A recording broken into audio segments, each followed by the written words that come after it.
Welcome, welcome. We got a new episode of People Over Politics. Of course, we love having new guests, but this week's special, 420. So 420 special edition. We had one last year. We had multiple people from the cannabis ecosystem. Right, there's always 3 degrees of separation, and so I met this person online, and then later on through a mutual friend. And so thanks for joining us today. How you doing today? Yo, happy 420 week celebration. Yes, yes, yes. It is wondrous.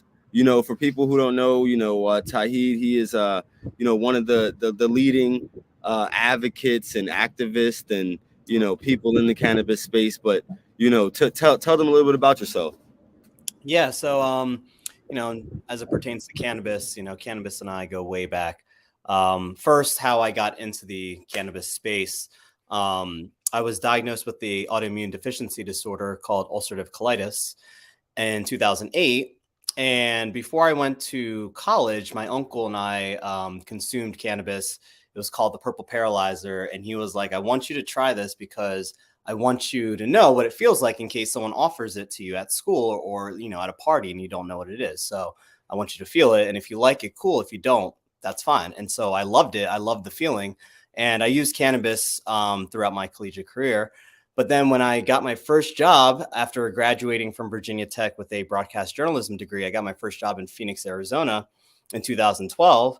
A colleague of mine who I was working with at the TV station said that, hey, you can get a medical marijuana card because you qualify as a patient. And that was the first time I ever been aware that, cannabis had been legal for like patients for like medicinal purposes in the first place.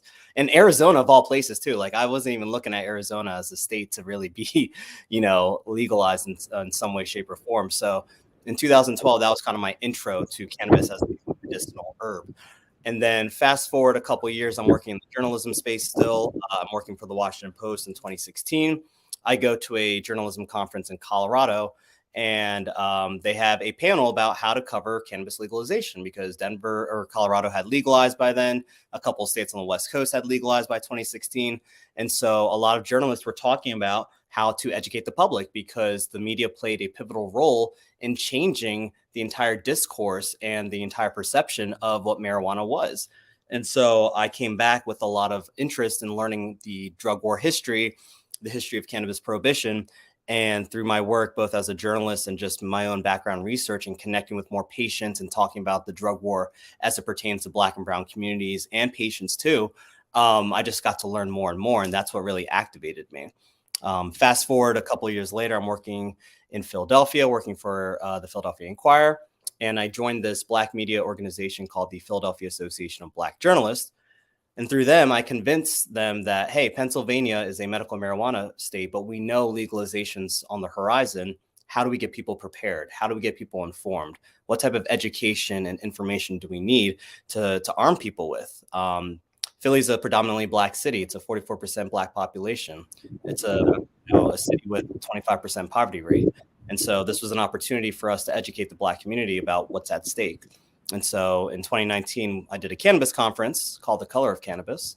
And that's what really kind of put me on the map as a convener of these types of conversations. So. Well, I will say I was in Philly recently, last Black Cannabis Week. I hope to come back, this year. It was definitely a great event. And, just last week we were talking to Crystal Bush from Free My Weed. My weed, man. Yeah. Yeah. So, definitely great things coming out of Philadelphia. And so, from my understanding, you were a medical patient, and then that you becoming a medical patient basically spurred your advocacy, and okay, understood. And I guess my initial question to you would be, Pennsylvania, and one of the things that, Crystal and I were kind of talking about slightly at the end of our conversation was, I know there was a pardon or some type of pardons, within the last year or two. Like, how successful actually was that? And like, are there still restorative justice measures going on, through the legislature, through referendums, or, anything else like that going on in Pennsylvania? Yeah, so for Pennsylvania, every type of law or any sort of action to create a law or, amend a law or whatever, abolish a law has to come through the legislature. So it's a lot of work at the state level to get politicians to understand how to address criminal justice reform. And the Department of Corrections, I believe, did some sort of marijuana pardon project. And the problem is that the criteria to be part of this expedited program is a very narrow criteria. And so not a whole lot of people can qualify. A lot of people did apply to be reviewed and considered, but I don't know the hard number to this, but it was a very small amount of people who were actually able to benefit from their program. And they did this for a month last year, like a small window, a month to get this kind of expedited program up and running to educate the people about this opportunity. And it just wasn't really successful. So there's a lot to do about that. What could really be done in a month, right? And so to some degree, I had another conversation, and it was about, Joe Biden and his pardons. Of course, I'd mentioned multiple times that, his pardons were, for the main part, wholly ineffective, because a lot of the people that, his pardon was hoping to free were state prisoners. Exactly. And so that, but of course, the jester gave wind to the, the cannabis legalization laws across different jurisdictions. And so would you say that, it was well-intentioned, but it necessarily wasn't as successful as it was supposed to be? Because for me, it was something that you see all the time in social media, and I saw a lot in the news, but like when it comes to actual results, we didn't hear a lot about that, right? And so, it's funny, kind of Joe Biden's, attempt was good intentions, but look at the results, right? The results didn't really have a large impact as I'm sure he had intended to. Sure. I think his urge and call to governors, it's always good for advocates to be able to point to and saying, look, even the president is talking about this, even the president's urging to bring that type of information down to their local politicians. But, it really depends. In Pennsylvania, for up until I think last year, the Republicans controlled the majority of the Senate and the House. And so Republicans don't like Joe Biden. And even though Tom Wolf at the time was a Democratic governor, he was trying to urge the legislature to do more cannabis-related legalization or criminal justice reform. And the legislature balked because it was Republican. So, Biden's intentions were great, but like they don't really fall on the right types of ears that we need to come over on our side to actually move the cannabis legalization or criminal justice reform. So it's still a fight. Yeah, I mean, but last I heard, especially in reference to Pennsylvania, that it's going to be on the ballot, or there's hopes for it to be on the ballot, and that is the same way we got it finally here in Maryland. After several years of fighting and advocating, and so are you hopeful it'll be on the ballot and that we'll see it pass in the coming future?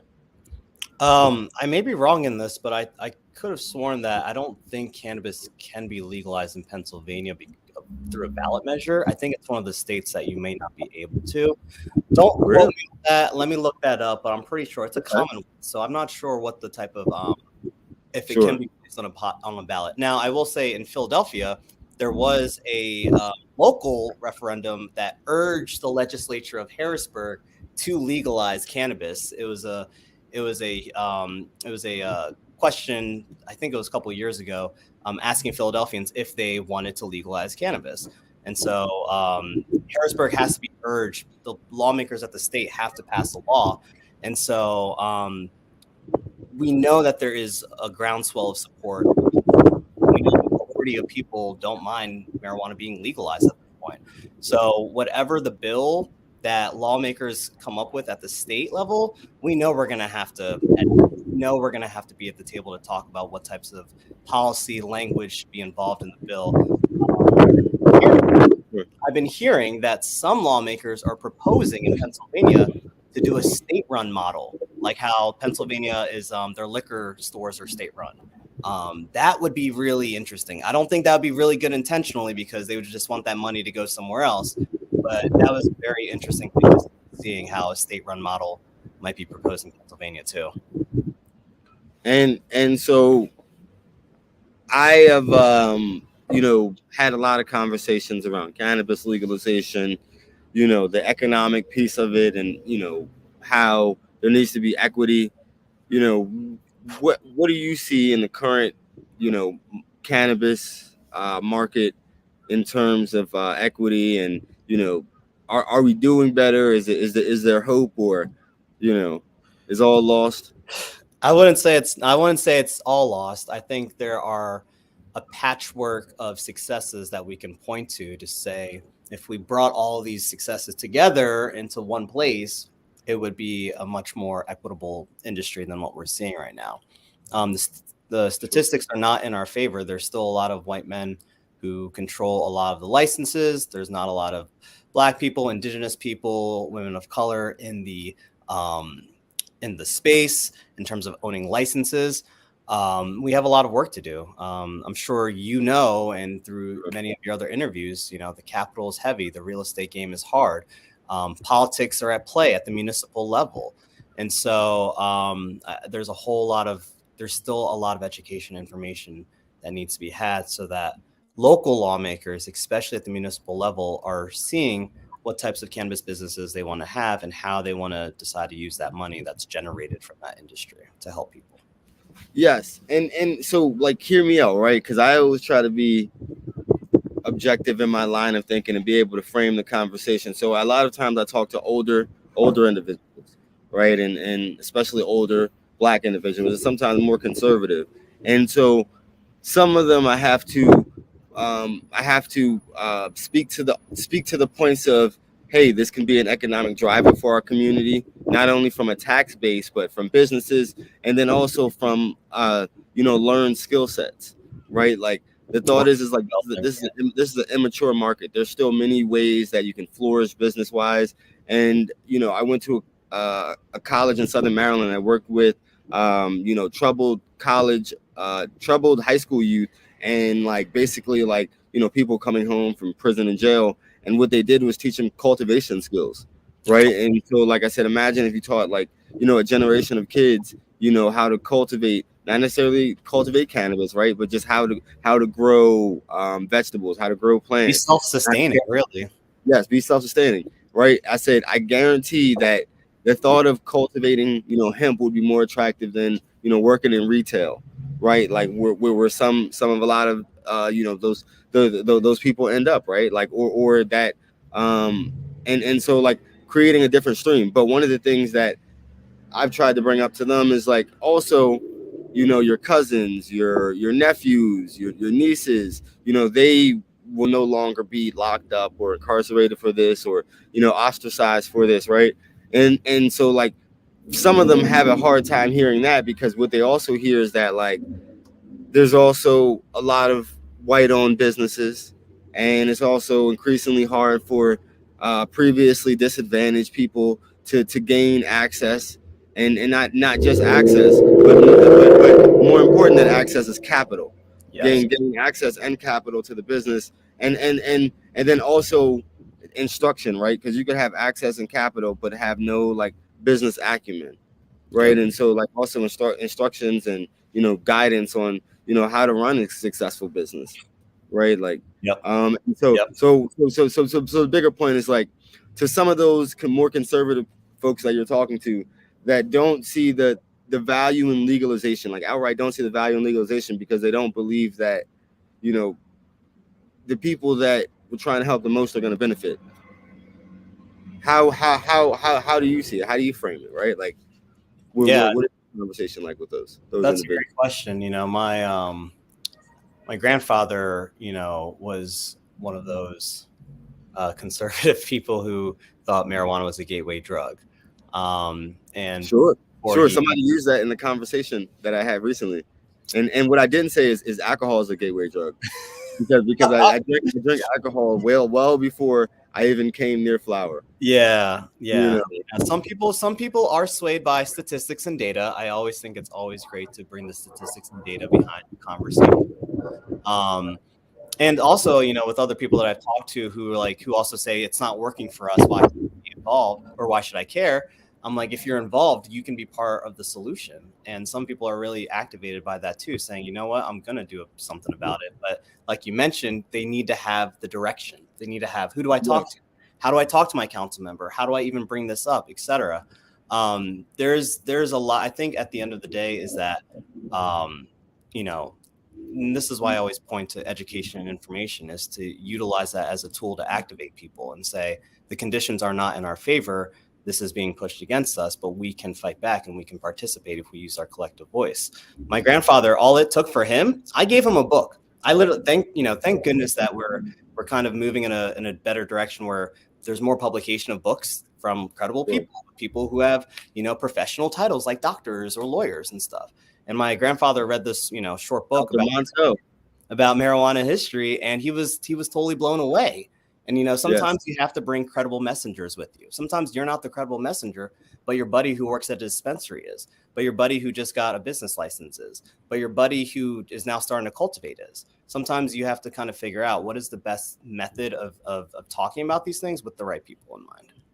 Well, two things. One, I'll bring up Gary Chambers because he says it's a gateway, yes, but a gateway to opportunity. So we're looking at it completely incorrectly. And then the second thing was, in reference to oh man, that Gary point got me off. But it was yeah, it got me off. I know I had a second point, but okay. So in reference to your grandfather, did that book teach him about the history of the propaganda, of course, behind the marijuana? Right? It was called Marijuana Reconsidered, and it was written by Dr. Lester Grinspoon, I believe. Rest in peace. He just recently passed away a couple years ago. But he's a doctor though, so I got him a credible messenger that speaks his language too, and he was totally blown away by the data, by the medical research, by the drug war statistics, all of that stuff. He was very blown away by it. Hey, that's what we like to hear. Education is key, and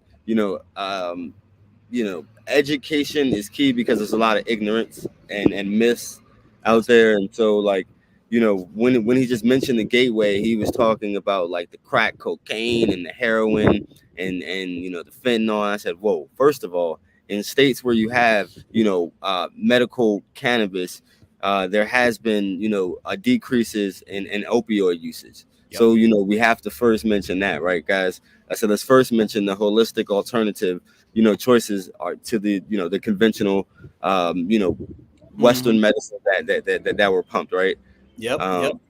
And so, I worked at a medical marijuana dispensary in Philadelphia, the second shop to open up in the city. And a lot of the elderly patients were talking to me about how they want to get off of opioids. They were tired of using these hard drugs. They saw what it did to them. They saw what it did to their friends before their friends passed away, and they didn't want to do that. And so they transitioned out, and thanks to cannabis. Well, I think you have a unique experience because you've been into so many different lanes in the cannabis realm, right? But one of the things I appreciate really is there isn't one cannabis consumer, right? Like, they're ambiguous, right? Like for many years, and until you saw my name now, the Cannabis Councilman, you could obviously probably insinuate that I affiliate with cannabis, or there's some affiliation, right? But with that being said, there's many people for years they had no clue because it wasn't something that was widely publicized. It wasn't something that was always welcomed, right? And so, like, one of the things I was surprised is just being a medical patient. I'll go in and I'll see a 90-year-old. I'll see a 21-year-old. I'll see a pediatric medical patient. I'll see a 40-year, like, it's just. And then just the different of demographics, right? Like, there's not one consumer. Yep, exactly. And that's what's beautiful about this plant. This plant brings people from all types of backgrounds together. And that's what I love about the community, is that I know I can go anywhere and find somebody who enjoys this plant just as much as I do. And that's what I will always say. Cannabis is communal. and I've met so many great people, because of the plant, right? Like you never know who you'll meet in a random session, or Yep. Yep. these random events over the years, right? Like, and I could say it's mainly great times, right? Like Yep. for the And with most part. 420 coming up, it's going to be a party. So I'm excited. I'm going down to National Cannabis Festival on Saturday to speak. So I'm very excited to see a lot of homies. Yes, yes. Well, hey, we got to talk about that. We got to talk about that segue. So, I see that you're going to be at the pavilion. Which panel are you speaking on, and what are you guys topics like? Because there's going to be so many great panels. I know there's a lot of great exhibits. And a lot of these people I know, a lot of people I can call friends, right? Like so. Yeah, so our panel loosely is talking about kind of like equity 2.0. What does it look like as the East Coast starts to mature in its market, right? We knew the Mid-Atlantic region was going to be the domino effect once Jersey and or New York legalized in that area. And Massachusetts would be the Northeast kind of influence too. And now we're seeing Maryland, Delaware, Jersey, New York. What does it look like now on the East Coast? And the West Coast being kind of, has been matured for a decade or so. What can we learn from equity there and apply it to the East Coast? So we're having those types of conversations. And I'm really excited about that because we all benefit when we learn from each other, especially learning from what's happening on the West Coast in places like California, Oregon, Washington, and Colorado. Even Arizona. What can we learn from the people who are still fighting for equity there, for any sort of leveling the playing field for access to cannabis, just as a plant or as a business? And how can we use those lessons learned to use our movement and our voices on the East Coast?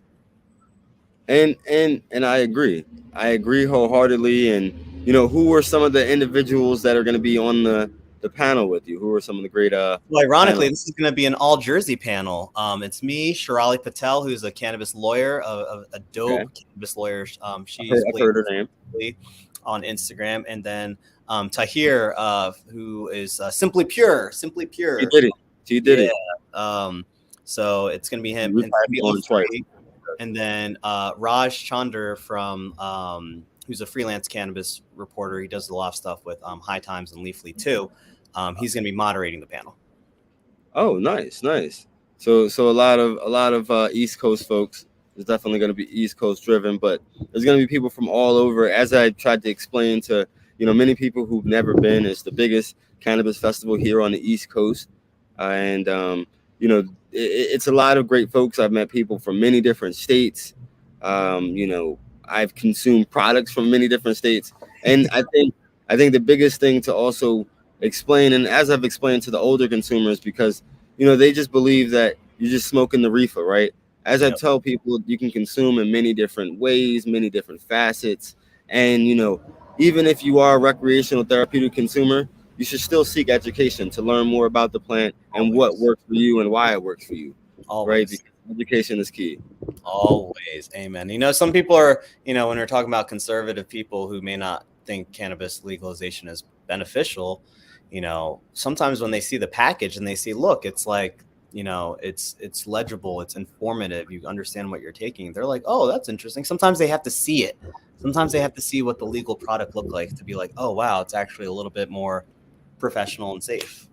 But then again, if I agree with cannabis legalization, am I okay with kids smoking?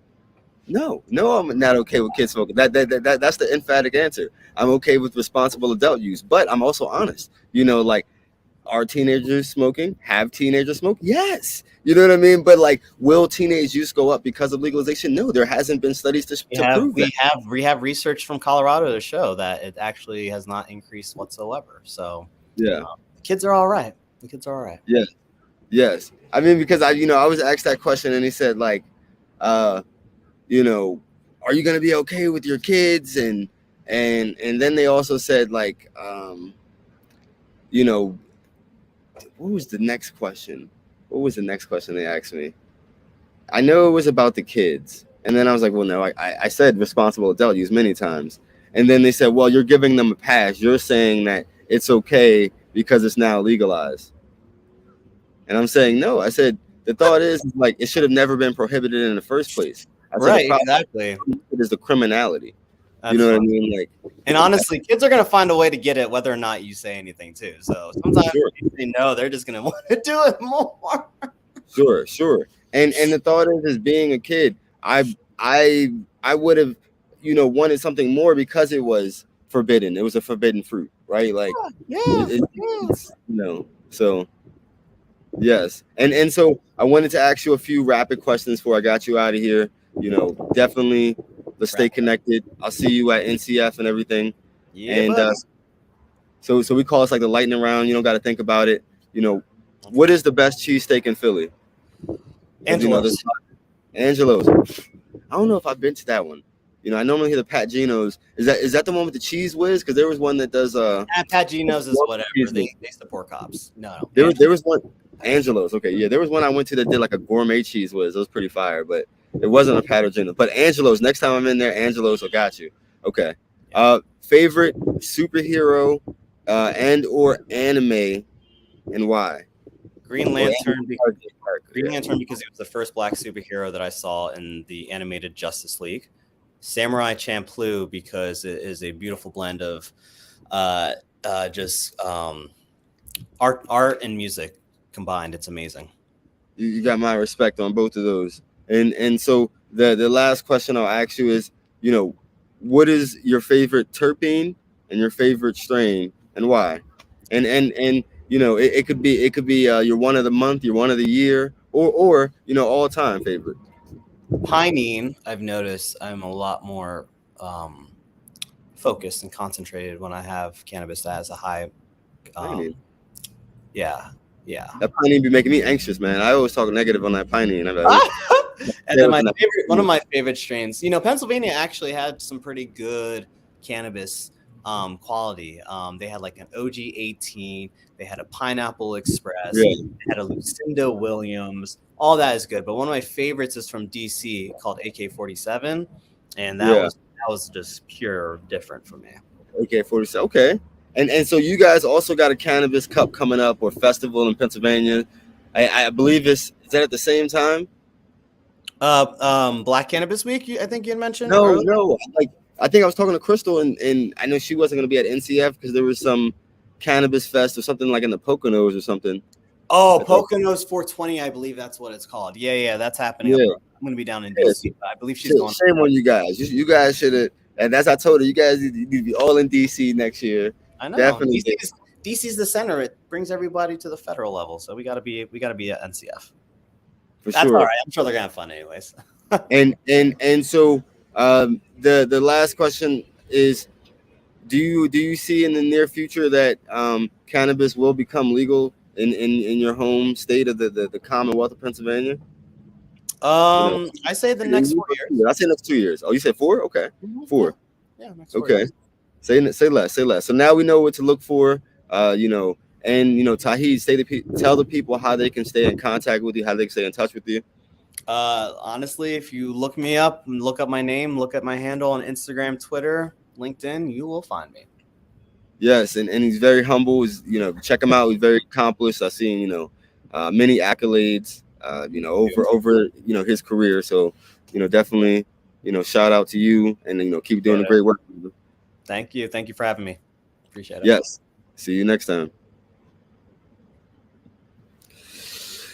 That was Tauhid. Of course, we appreciate special guests. And as we said, y'all, get out, enjoy yourself for 420. But don't forget, mind your business and drink your water. See you next time.